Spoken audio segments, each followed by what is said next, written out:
Bonjour, aujourd'hui je vais vous expliquer deux techniques différentes. 1. Le clouage. 2.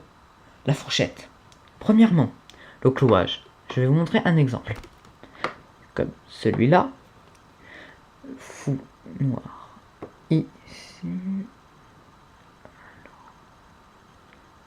Un peu trop.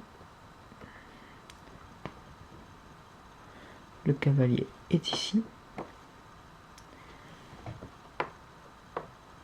Et le cavalier là.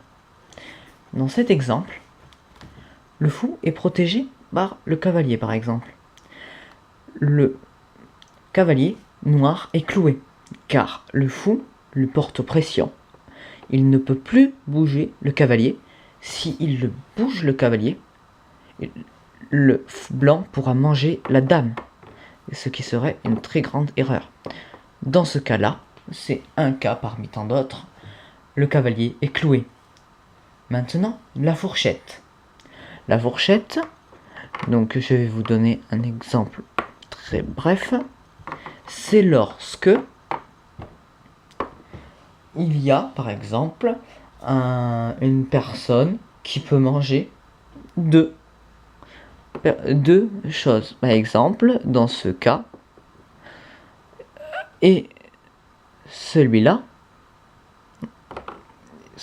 par exemple, le fou blanc peut manger, qui est ici, peut manger deux cavaliers. Ça peut être deux autres pièces. Cavalier, fou, et pas forcément avec un fou. Ça peut être avec n'importe quelle pièce. Du moment qu'elle mange deux, qu'elle peut avoir deux possibilités pour manger, ça s'appelle une fourchette. Soit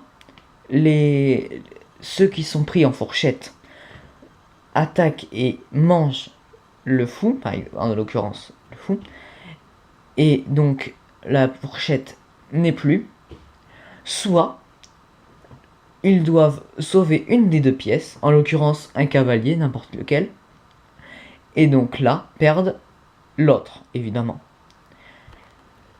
La fourchette, pour l'adversaire, est très compliquée, car il doit décider en quelle pièce il doit sauvegarder.